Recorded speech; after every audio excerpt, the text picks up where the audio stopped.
Hi boys and girls, today we're going to be talking about lines, and we're going to be using some different kinds of lines. We're going to be using some curved lines, that's just where your line bends a little bit, straight lines, scalloped lines is like under curve, under curve, under, you keep repeating an under curve to create a scalloped line.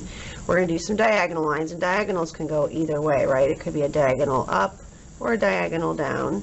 And then we're going to be doing some wavy lines. And wavy lines are really just curved lines that just keep changing direction, okay? So, which of these lines do we need today? Well, first I want you to put your name and class code on your paper. First name, last name. And I'm going to use a Sharpie just so you guys can see better, but you can certainly use a pencil to do this. Now, the first line I'm going to do, I want to make it look like the body of the fish is waving a little bit, like he's swimming through the water. So I'm going to do an over curve, under curve, over curve, okay? So I'm kind of doing the wavy line here. I'm going to start over, under, and then over, but I only want those three. I don't want it to be any wavier than that, okay? And then I'm going to come around. And this is the front of his head, so I want it to be a little bit pointy here. I'm going to make it a little bit pointy. And then I'm going to I'm going to come over here and follow this curve. So I'm going to come around and do like that. So it looks like his body's just waving a little bit there. All right, now we need to separate where his head and his scales are going to be. So we're going to do a line that goes across like this, and we're going to make him have great big eyes right here. So I'm going to do a curved line here and a curved line here, and then I'm going to put a really big circle in there and a really big circle in there, and then I'm going to put a little small circle. That's the part I'm going to leave white.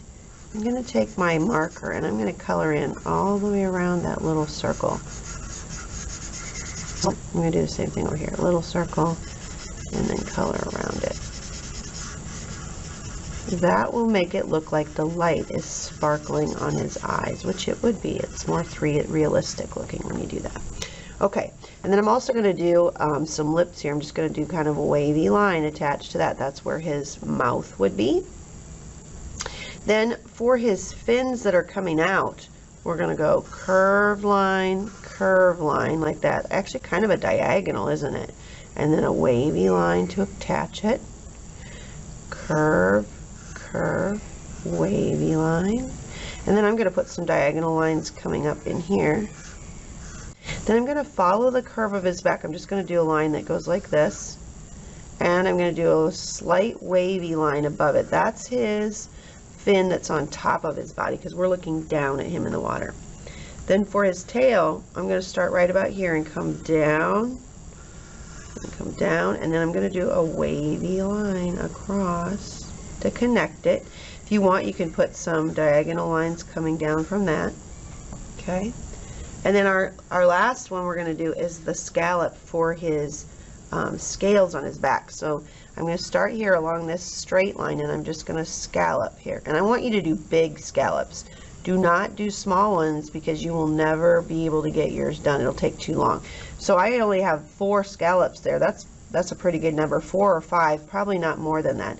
And then on your second row of scallops, you're going to start in the middle of this one and connect it to the middle of this one, just like that. And then you're going to do that here, except I'm going to jump over his, I don't want to draw a line through my fin, okay? So from the middle to the middle. And then when you get to the edge here, you're just going to do like half a one there and half a one there. Okay, now we're going to do it again, only this time I'm going to start over here. I'm going to start over here and connect to the middle, and then to the middle, and then I'm going to jump over that middle fin and do another one from middle to middle and middle to middle. Okay, you're going to continue doing that down his back, starting at the middle of the scallop and connecting to the middle of another scallop in front of it. And then this other one here is just going to be a half one.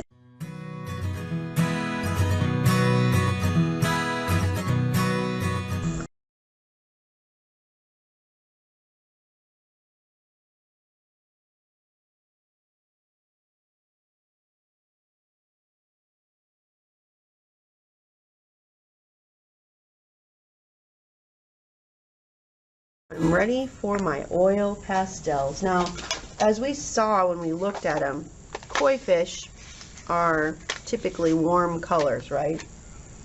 And our water is going to be cool colors. So I'm going to be doing some wavy lines out here in the water with white and light blue. Those will resist and we'll be able to see them when we paint over it. You could even probably use the dark blue if you wanted to have all three colors in there. And then when you paint the blue over it, some of this you'll be able to see and some you won't. Some will just look like a ripple in the water. Okay? And then for your koi fish, you can choose whatever you want.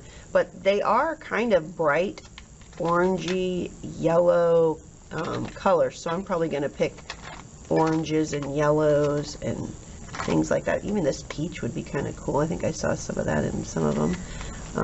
So you can do whatever you want, but you're going to use that to add some designs to this. So I'm just going to follow the pattern of my scales and just do another curved line in there. You could do lines that are going a different direction if you wanted to, but go ahead and fill in a few different line designs inside your koi fish.